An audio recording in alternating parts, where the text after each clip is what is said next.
Hello, nerds for humanity. I have some special guests with us today from the California Ranked Choice Voting Initiative, and we have Tom and Marcela.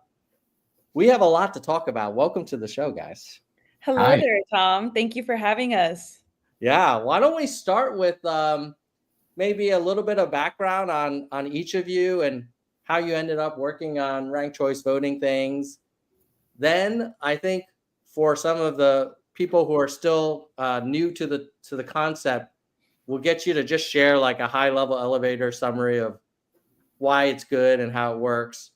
And then I'd love to spend most of the time talking about how do we think about last week, because not only for many of us was it a disappointment at the POTUS level, there were some RCV initiatives that also weren't successful, and I think we were maybe hoping for a different outcome. So we can talk about that, and then finally how people can pitch in and help out with Cal RCV, because I don't know about others, but I am now shifting my gaze from national volunteer work to more local and state level, and so I'm hoping to pitch in more with Cal RCV as well. But Marcela, why don't we start with your background and how you got involved with the initiative? Yeah, absolutely. So again, my name is Marcela Miranda-Caballero. I'm the executive director here at California Ranked Choice Voting Institute. I've been serving under this role for about a year now, a year and a few weeks, actually. And prior to coming here with Cal RCV, I was working on campaigns. I was managing campaigns, actually, on a local and a federal congressional level, working on both sides of the aisle. And so I really learned a great deal about, how the sausage is made, how politics works, how legislation is done. I also worked for government, city government, and so I learned a lot, right? And the reason why I even got involved in politics was because I have DACA. So, most of us are known as dreamers. And I come from a mixed status household. And that really is what prompted me to get involved in politics to begin with. And so I thought that, running campaigns and working for government was the way to go, that I could make a change. But then I realized that it's not the people that we're electing. It's not the apples that are rotten. It's the barrel that's rotten. It's our system, right? Our system is broken. And there could be amazing candidates running for office and elected officials, but once they get into office, there's a system that's in place, and it just, it stops them from really representing voters, from voters' interest, and there's a lot of special interests. And so I realized, there's something else that we need to do. We need to change the way that we elect folks, and also elect how it also change how we elect these people and how they manage legislation. So I, was on LinkedIn one day and I got a message from Tom, our co-founder, and, they were looking for an executive director. And I had actually heard about ranked choice voting through my campaign work. At the time, there was a local group that was trying to bring ranked choice voting to the city of San Diego, which is where I'm from. So I already knew about ranked choice voting, and I was like, hey, this would be great. This is a great electoral reform alternative, and so we talked for a few hours, and I decided that this was the path that I wanted to go, because I honestly was feeling a little sad, because having worked in politics for 10 years now, I was thinking, why haven't we achieved immigration reform? Why haven't we done all these things that we're always talking about? And again, it's because part of it is because we don't have a system that's electing people appropriately. And then when they get into office, there's all these special interests that we still have to take care of. So I got involved with ranked choice voting about a year ago, and I've never been happier. I'm so happy to be part of this team, to be working on ranked choice voting in California on a citywide level, and eventually, achieving our statewide goal of ranked choice voting on the statewide level. Thank you, Marcela. What a great story, and share your interest in improving kind of the plumbing of democracy to encourage more practical and impactful outcomes. So representative and equitable democracy, that's all we want. Yeah. Who would be opposed to that? I mean, I guess there might be some interest that wouldn't like that, but yes. Tom, welcome to the show. Tell us a little bit about yourself and your path to RCV. Thanks. Yeah. So I'm a bit of a nerd at heart. So this podcast and this show is near and dear to me. I, like a lot of people in the reform space, in the democracy reform space, I came in as a volunteer. I come from a tech background, but this is a passion of mine. And like a lot of folks watching us today, probably, what I was doing a few years ago was sitting back and just saying, why are things the way they are? This is so frustrating. It doesn't seem like we're actually getting the electeds that we deserve. And Marcela, you put it really well. It's like, why do we keep electing bad apples? Well, it's actually the election system that is leading to a lot of that, and started looking at what are better ways to do this, and pretty quickly learned about both proportional representation and ranked choice voting. And we'll talk a little bit about the interaction of those two things. They're distinctive things, but they're interrelated. We can talk about that in a bit, but got really interested in that and saw that that is a path forward for the country and for the state of California both. And so I got involved as a volunteer with a few different reform organizations. And what I found was that there was nobody that was working exclusively on ranked choice voting in all its forms. There's a single winner form. There's a proportional form that gives you proportional representation. Nobody was working on that. And so the ways that we've gotten RCV passed here in California to date have been at the local level, and they've always been run by local folks, which is what you want to have happen, bringing change to their city or their county. But there was no coordination among them. There was no organization that was looking at how do we learn from our wins and from our losses, and how do we take best practices and do that across local government around the state. And then there's been no organization focused on campaigning for statewide RCV in California. And that's why a group of activists came together and founded Cal RCV. We got the group started in 2021, so we're still a pretty young organization. But a lot of the people who were involved in getting RCV passed in San Francisco and Oakland and Berkeley and Albany and other cities that already have it in the state are part of the organization. And we were really thrilled that we were able to get RCV adopted in Beach, which is the first city in Southern California where people voted to adopt the reform. And Cal RCV led the charge on that last year, which was our first big win, which we're very proud of. Yeah, congratulations.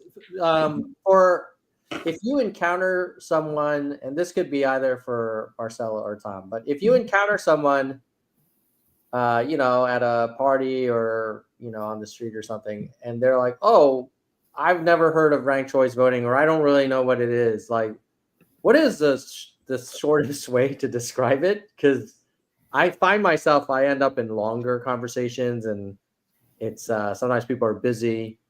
I'm curious, like, what's the noob's definition of RCV? Like, how do you help people understand it the first time? Yeah, the noob definition. Let me hop on this one, and Marcela, jump in as you see fit. So, I always try to actually talk about values and principles first, right? People are always curious, what is ranked choice voting and how does it work? Mm-hmm. So we can talk about that, but it's also really important to say, like, why is this even something that matters? Why should we put any effort into it or vote for it if we're a voter where we're being given the choice for it? And so, you got to talk values first, and values, in my mind, the things that motivate me about ranked choice voting, huge ones are, we have a big polarization problem in this country. That's not a surprise to anyone watching this, and RCV can help depolarize things, and we can talk about the mechanics of how that works. That's number one. Number two is it increases voter turnout, and this is one that's actually, you got to peel back the onion a little bit on, because there's been plenty of studies done. Does RCV actually increase turnout or not? And there's two ways to answer that question. One is actual turnout in the RCV election. And the quick answer on that is it has a little bit of an effect, positive effect on turnout. But the really big thing is that RCV lets you either completely eliminate primaries, or it minimizes the importance of primaries. And that's super critical, especially here in California, because our primaries at the local and state level in California are often where that's the real race. That's the decisive one where the winner is actually decided.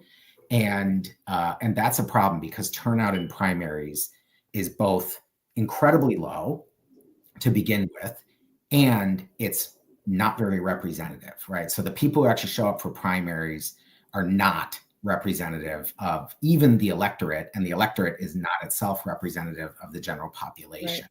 So those are two big things that RCV does. And then there's another big one that appeals to conservatives in particular, or people who just aren't very politically like they don't care about those other two issues. The third one is it saves money, right? At the local level, by killing a primary, cities don't have to pay to run a primary election anymore. So it saves taxpayer money. That's been a huge selling point in local elections. And it saves candidates from having to raise so much money, because they only have to run in one race, not two. And so it helps with campaign finance things, and it allows more candidate entry, more non-traditional candidates to actually enter races. Those are my big three values for why RCV. And real quickly, for anyone who's not familiar with it, let me see if I can do a 30-second explanation, right? So with RCV, instead of only being able to choose one person on your ballot as a voter, you get to rank people on your ballot. Typically, it will be 5, maybe 10 rankings on the ballot. It depends on the jurisdiction you're in. And of course, it depends on the number of candidates that are in the race. But for voters, it's very straightforward, because we rank things all the time. You know, we know that when we go into an ice cream shop, if they don't have cookies and cream, then our second choice might be cookie dough, and our third choice might be chocolate ice cream, right? So we're all used to ranking things, and that's what you do on the ballot as well. As you say, here's my favorite candidate, and if that candidate can't win, here's my second favorite candidate. Here's my third favorite. You know, here are people that I can live with, and you want to rank everyone that you can live with as the person in office. If you really don't like the person, don't rank them at all, right? Don't give them your vote. But if you're okay with them, then you rank them, right? And you just go down the list. And then on election night and thereafter, the tallying, it's a little bit complex, but the way the tallying works is we call it instant runoff, right? That's the other name for ranked choice voting, is instant runoff voting. And it's because we actually run through a series of instant runoffs. They happen nearly instantaneously in the software. It's all auditable, by the way. It all does get audited on a regular basis. And just like we would be asking people to come back election after election if there isn't a majority winner, right? These are like traditional runoffs, right? Some cities still do this, where they say, okay, there was no majority winner, so in a few weeks, we're going to have another runoff election. Everybody should come back and vote again. Well, guess what? Very few people actually show up to vote in a runoff. But when you've ranked your ballot, you don't have to go back and vote again. But your second choice vote, if your first choice vote didn't get a majority on election night, then we look at your second choice vote. And did they get a majority? And if they didn't get a majority, we look at your third choice vote, and so on and so forth down the list, so that as a voter, you can still have a voice, even if your favorite candidate isn't going to end up getting elected. Thanks, Tom. Marcela, what's your answer when you tell people what you do and they're like, oh, Cal RCV, what is RCV? How do you introduce people to the concept? Yeah, I think it's very similar to what Tom just explained. And I think explaining, where our current system is at, and then, kind of just diving into this alternative, voting system that will help some of that gridlock, some of that polarization that we're seeing. And as soon as I say that, they're like, oh, so what is this? Because everyone's sick and tired of the negative campaigning and being polarized and, tiptoeing around their beliefs or what they're going to say. Right. And so as soon as I say that, they're like, okay, so tell us more. And I just start off by saying, this is, a form to vote, but instead of just picking one candidate, you're ranking these candidates in preferred order.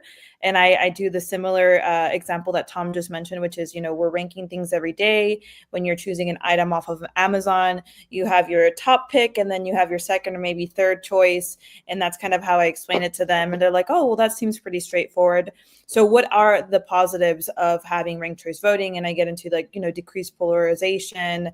You get more of a representative voting block out and at the polls, because we remove the primary, right? And we know that more people are voting in the general election, and they're like, oh wow, that this is great. Why don't we have more of this? And I actually tell them, well, this is actually the fastest nonpartisan reform that's growing here in the United States. In fact, we've gone from having it in 10 cities in 2016 to 50 cities and counties in 2 states today.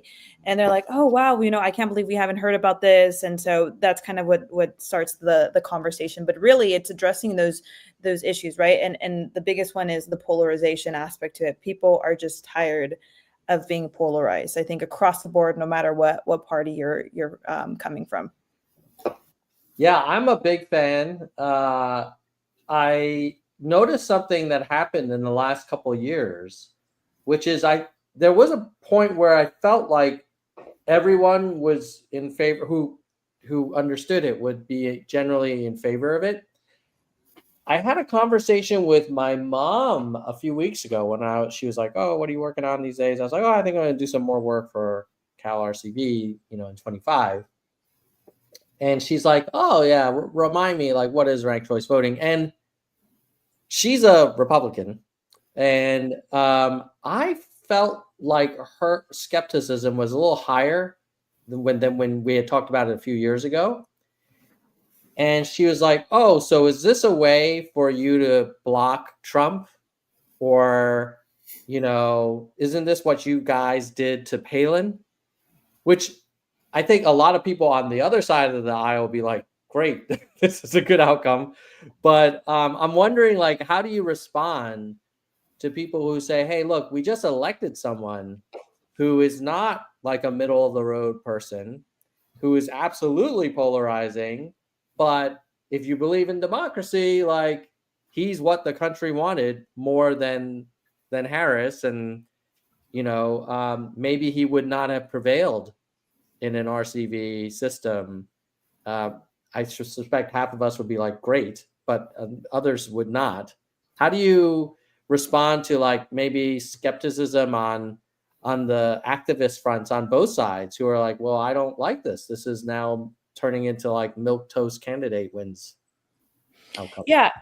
I mean, I can take this, Tom, and feel free to add on anything to it. But the response, at least to Alaska and Sarah Palin, is, with RCV, we have elected several folks who are Republican, of the Republican Party in Alaska. So it has helped them. I don't think it's necessarily like a party thing, right, where it's going to end up electing independents or Democrats more. It's just, at the end of the day, the person that's going to get elected is the person that the voting bloc that folks in the community wanted to elect. We've also seen in some other jurisdictions where, folks are not happy with the candidate that won, that was from the Democratic Party, and they wanted a different candidate from the Democratic Party to win. But at the end of the day, that's what the community and the voters wanted at the time. So really, it's just, at least when it's partisan like that, it's just letting them know, it's, at the end of the day, whoever the voting bloc voted for, that's who's going to win. That's what the system at the end of the day is, to have a more representative outcome, and that's who you're going to get. And so, to your point, Tom, is, people voted for Donald Trump, and that's who they voted for, right? That's democracy. And at the end of the day, we can celebrate the fact that so many people came out.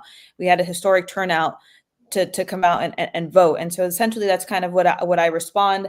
I think with Sarah Palin specifically is what we've learned is she didn't use RCV campaign tactics to run her campaign. And I think that cost her her election. It was part of the reason why it cost her election. But like I said, several other folks in Alaska have one that are Republican. And Tom, feel free to add on anything to that. I'll just add in so Sarah Palin's loss in Alaska's first RCV election, which was a special election because the prior representative had died while in office, right? So Alaska passed RCV, and then before they knew it, they were running an election because they had the special election to do. And Palin ended up losing to Mary Peltola, a Democrat. And that ruffled a lot of feathers in Republican circles. But a couple of key points. One is Palin's net approval rating is very negative. There are a lot of Alaskans who really don't like her. So, her approval ratings, I don't know the exact numbers, but I know that coming into that election and since, she has negative net approvals in Alaska. So it's not terribly surprising that she would lose an election. Peltola ran exactly as she should under RCV, which is she focused on the local issues in the state of Alaska.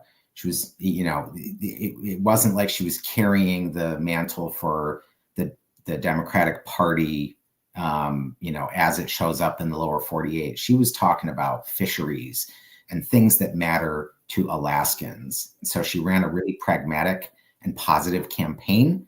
That's how you win under RCV, and it worked. And the other thing I'll say is that, so, a lot of people say, oh, well, voters were duped, right, by RCV, right? The Alaskans tend to be conservative, and how on earth could they elect a Democrat other than this is somehow, a rigged system? Well, the voters of Alaska, just like 6 months later, had to vote again in the exact same race, right? Because they had a special election and then they had the regular election for that same seat.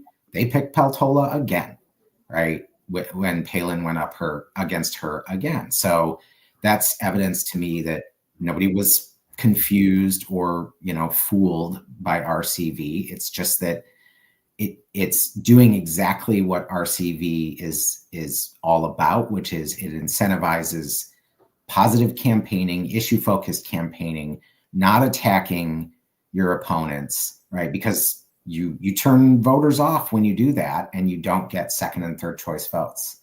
And Peltola didn't do that. She ran a positive campaign. She looked for common ground, even with her Republican opponents. And that convinced enough conservative Alaskans to say, you know what, I can get behind Mary Peltola too, to let her win. Super interesting. I will remind my mom that Palin lost again the second time, and I think that we'll see how that argument lands with her. Let us know. She's a good test of like the dyed-in-the-wool Fox News viewer type demographic. So I want to get to last week's initiatives and what's going on in California. Before I do that, I did want to ask one more kind of devil's advocate question, which is, I could imagine if I'm running a party and you're like, you don't need to do a primary anymore, it's all going to happen on one thing, I might feel like, whoa, I'm losing a little control here. I know how the current system works. I have influence over that system. I can kind of help pick the candidates. I can put weight behind the primary candidates that I want.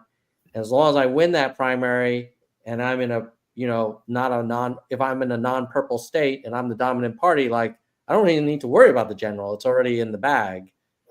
Are you like, what's your argument to parties? Because it feels like you're asking them to give up a little bit of power. Tom, okay, let me quickly hit on this. So this is where all politics is local. That's an important element. So, and I want to be clear, So one option with ranked choice voting is to eliminate primaries. Cal RCV advocates for eliminating primaries at the local level. In California, all local elections are nonpartisan. They have been for over 100 years. So parties have no specific powers in local primaries or otherwise. So it's kind of a moot point in local elections, whether or not a primary is run. And then at the state level, we already have open primaries, right? And top two, right? So real quickly in California, the way it works is we run an open primary where all voters can vote for any candidate regardless of the party. This is true in everything except the presidential primaries, I will say, in California. So this is for all of our state legislature and our state offices and our senators and representatives. So it's open primaries, and the top two vote getters advance to the general election. And so that is something that parties were not particularly happy about when that first got implemented, for the reasons you know, Tom, that it does reduce party control. Of course, a lot of independent voters would argue that that's a good thing. Cal RCV doesn't have a specific position on that particular issue. And here in California, given that we already have open primaries, what we advocate for is at the state level, we keep primaries, but instead of sending only the top two winners to the general election, which eliminates, it absolutely kills any opportunity for minor parties to have representation. Zero, right? Forward, libertarian, green, almost never going to get on the general election ballot. And quite often we end up with two Democrats up against each other or two Republicans up against each other. And that can happen sometimes due to vote splitting. So you can end up with like two Democrats running in a pretty red district because there's Republican candidates that run and split the vote, and you end up with two Democrats as your choices, and vice versa. That can happen. So there's some bad stuff that can happen with top two. And RCV at the state level in California lets you keep open primaries, but advance 4 or 5 people from the primary to the general. And then the whole reason to use RCV is that if you advance 4 or 5, then you've got 4 or 5 people on your ballot. You could, if you didn't have RCV, you could end up with a plurality winner, right? You could mathematically, if it's 5, you could end up with someone with 21% of the vote. That's not good. But with RCV, you always get a majority winner, right? With a single winner RCV, you're guaranteed a majority winner. So you can still get the majority winner, which is one of the advantages of top two, but you can actually have more choice, right? Voters get more choice and more candidates can actually make it through to the ballot, and more minor parties can make it through to the ballot in November.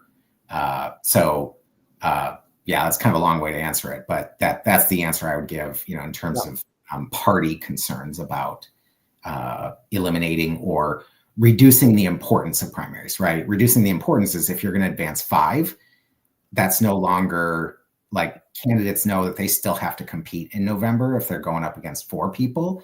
If they're going against one other person, right? They can play games like we saw this happen with our Senate race with Schiff, right? Essentially promoting Steve Garvey so that he was running against a Republican where he felt very confident he was going to win in November, and he did. It worked, right? As opposed to him having to run against Katie Porter, Barbara Lee. Yeah, he didn't want to have to run against another Democrat, and so there are these shenanigans that can be used to game the top two system. That goes out the window with ranked choice voting as well. Thanks, Tom. Marcela, anything you want to add to that objection from the? I'll just add a quick note, and I think it might be a segue into just talking about what happened last week, and it's so natural in the history of all things to have pushback from those who've won under the old system. There's a lot of entrenched interest, as I mentioned earlier.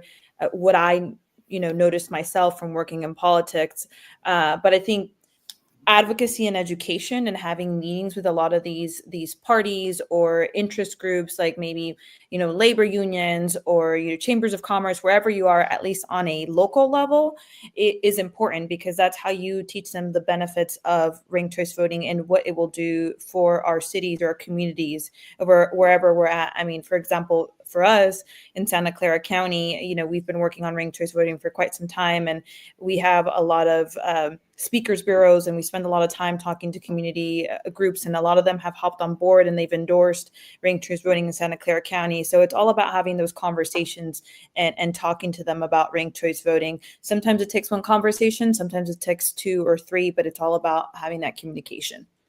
Yeah, totally agree. Love it. Let's talk about last week. I was looking at the fair vote summary. There seemed like more losses than wins, but how do you interpret what happened? Yeah, I mean, as Tom mentioned earlier, all politics is local, and on a local level, we did really well. And I'll let Tom kind of go do an overview on that. But on a statewide level, when it comes to ballot measures, we did face some tough losses. The propositions on the ballot for this cycle were in Oregon, Idaho, Nevada, Colorado, and Missouri, and there was adjacent reforms in Arizona, Montana, and Ohio, and they didn't go our way. And we're still watching the developments in Alaska. We don't know what's going to happen there. It might get repealed there too.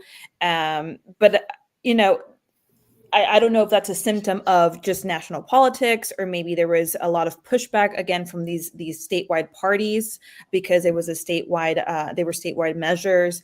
But I know for a fact that the teams that were on the ground there, worked incredibly hard, and they dedicated everything that they had to build these coalitions to make RCV possible. I won't say that this is not going to make it more challenging for RCV, but at least we know that the ballot measures that were ran on a citywide level were successful.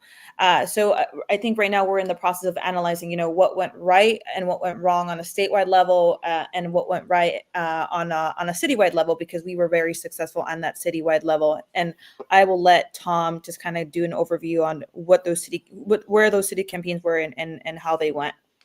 Yeah, I was just pulling up the list to make sure I remembered everything. But by far the most notable local win in the country for ranked choice voting was in Washington, D.C. Pretty important place. And capital. And RCV was adopted overwhelmingly there, which is great. And the campaign that was working on it in DC did a lot of great work. They did all of that important community organizing that is crucial to winning. And that's really the big theme that we saw in this past election cycle, is that so a lot of pro-democracy reforms, ranked choice voting, open primaries, a lot of campaign finance reform stuff, anti-gerrymandering, it all really did poorly at the statewide level all over the country. It was just kind of a broad, hey, we're not interested in reform moment. But at the local level is where we saw solid support. And it kind of comes down to what were the local problems that were being solved, right, by ranked choice voting. If you go to someone and just say, hey, RCV is a great idea, how about you get behind it? And unfortunately, I think that's what was happening in a lot of the statewide campaigns, is there wasn't a really obvious problem being solved. They're like, they're talking about it like your mom does, and just saying like, what is it? And I don't know, we have a bigger problem. We have, a president to elect, that's maybe where their headspace is at on their minds. So without like a real specific set of problems that have been clearly defined, that here's what adopting this different voting system is going to help with, I think people were just at a loss. Whereas in prior years, I think that same argument worked a lot better. It was sort of like, yeah, that sounds good, let's try it. voters don't seem to be in the mood for trying something new that doesn't have a really clear purpose or problem that it's solving. At the local level, that's a much easier argument to make, right? People who are participating in their local elections are engaged are like, yeah, I know what happened, that we have this weird city council makeup because of the way that we run elections or that kind of thing. So it's a lot easier to talk about it at that local level. And, our big takeaway, actually, before I jump to our takeaway, so Cal RCV worked with a coalition in Richmond, which is a city in Contra Costa County. It's sort of the northeast part of the Bay Area, to get RCV passed there.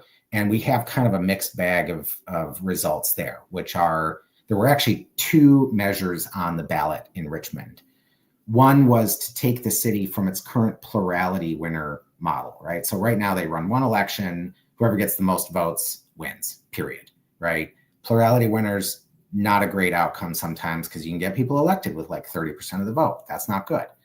And so Richmond voters had two choices. One is institute primaries and then have two advance and you get a guaranteed majority, or don't institute primaries but use ranked choice voting in the general election. And both passed with a majority. But when this happens, when there are two competing measures where only one can be implemented, California law says whichever measure gets more votes gets, that's the one that happens, gets implemented. And the measure with implementing primaries, it's not actually done yet. There's still votes to be counted, but it is in the lead right now. So RCV may not get implemented in Richmond, even though a majority of people voted for it, because more people said yes to primaries. And we think that largely comes down to primaries are very straightforward. They're easy to understand. They happen all over the place. And people are like, sure, yeah, let's do that. We, of course, were making the point that primaries, A, cost the city more money, B, cost candidates more money. So you're limiting your candidate pool and they have to spend more time fundraising. And C, all that about the turnout in the primary and how, if you end up actually having a decisive primary, then the November electorate, the more representative, much larger November electorate doesn't even get a voice. We made those arguments. Those may not end up carrying the day. We'll see in Richmond if the RCV measure does pull ahead. We still don't know. It's kind of like with Alaska. We're still waiting to find out if the repeal effort is going to work up there or not. We got to wait another 8 days or so, we're thinking, before we'll know. Oh, what an interesting scenario. Because now let me ask you this meta question, which is, there were people who voted no to both in Richmond. If we ask them, okay, well, now you have to pick between one of these two, do you think they would break one way or another? Because we're not counting their input anymore. Mm-hmm. Yeah, Marcela, what do you think? I don't know. I feel like some of the folks that I had an opportunity to speak with said they didn't have enough information to make a decision. Some of them said that they were not necessarily interested in this, that they were more, again, worried about the national election. And so, again, maybe the results of some of these elections that are ranked choice voting specific is that there wasn't necessarily an appetite for electoral reform in this specific election. It was maybe more focused on the presidential, and maybe next time around it'll change for some of these folks. Yeah, I feel like RCV, it's kind of like proactive healthcare. Like it actually pays off in the long run, but it's not urgent the way last Tuesday there were other urgent questions to be answered. So yeah, my sense is that the more time, if there were a runoff between RCV and top two, saying okay, we're going to make a change, we have to choose between these two, and then we had time to help people understand how RCV works, or more people understand how it works. Who knows? Because there was everybody was so focused on the president at the top of the ballot last week. Like, how could they? Only the true nerds are going to really focus on the intricacies of these voting mechanisms. But it sounds like more progress at the local than the state level. What did DC do? Did they tie it to a specific issue like you were talking about, Tom? Like, what was their recipe? I don't know the specific dynamics of how, what were the motivating factors in DC. I just know that the folks there on the ground did a lot of community work to get the message out, to build awareness. It's so much comes down to this. We see this in the polling, we see it in election results. If people are familiar with this reform, if they understand it, it doesn't feel foreign and, somehow strange to them, they get behind it. Yeah. I think was there an initiative in Nevada that related to RCV? If not, what I know as a canvasser 2 weekends ago in Nevada was I have limited time with each person. I'm focusing on the top of the ticket. I'm not going into, even though my script was like, I'm supposed to go through all these state people. I'm like, okay, I got to get the POTUS support and move on to the next door. So, I wonder, like, this might have been the worst time, the most difficult time to get RCV passed, because it is a high cognitive load decision. And it's in a time when everybody's headspace is clearly elsewhere. So who knows? Maybe 26 will bode better in our favor. We'll have more time. And the people who participate are a little bit more engaged. They might invest more time. I don't know. There's always the next one. I mean, maybe that's a segue into how can people who believe in the core values we started this conversation with, like we want to depolarize the country. We want to get more done. We want to get people in power that are able to kind of build common sense solutions and pass legislation that helps people versus just argue all the time. Like, if someone says, like, I still believe in it, I know we took some lumps last week, how can I get involved? Like, how can they?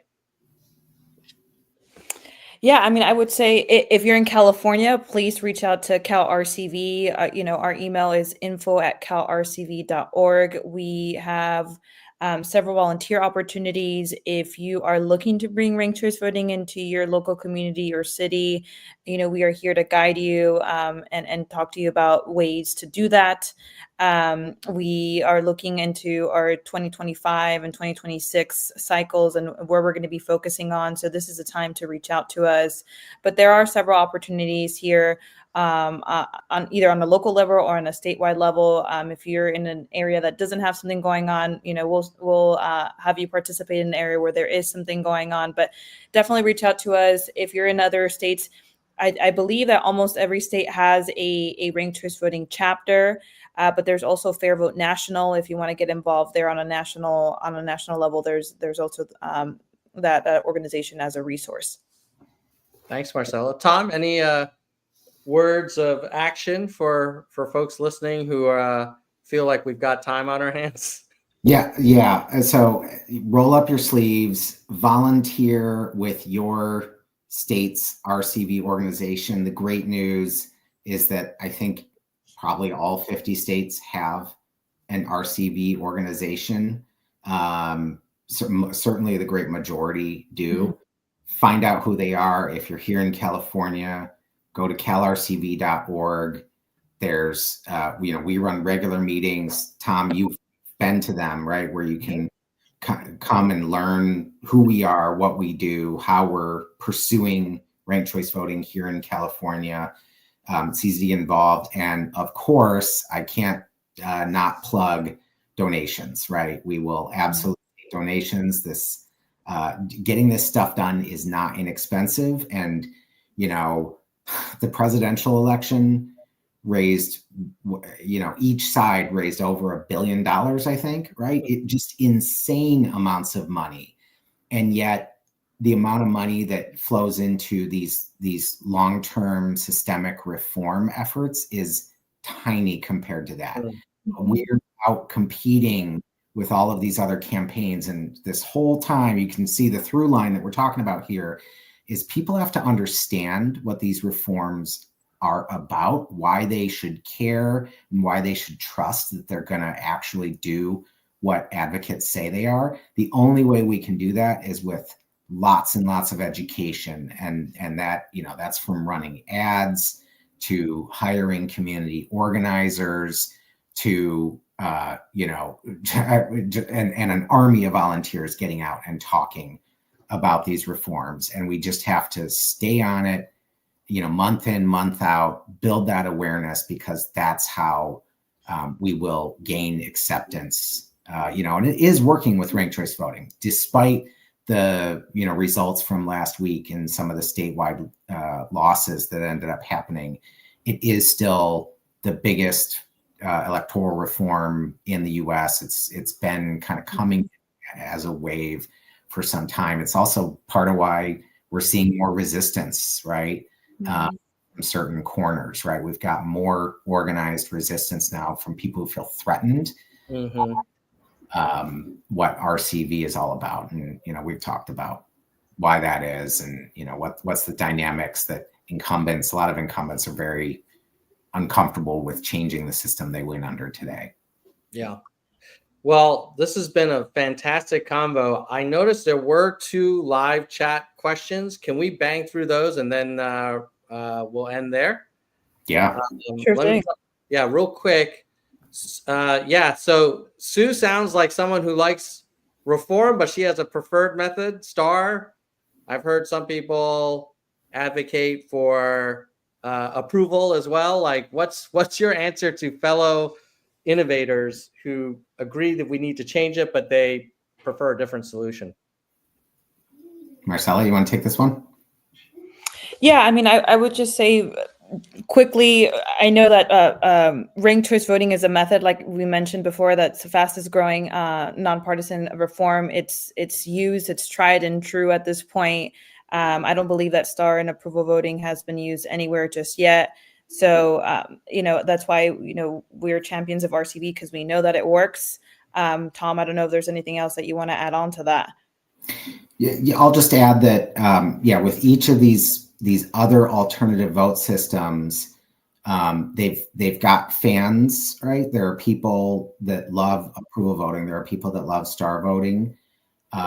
And there is no perfect election system. There are always drawbacks.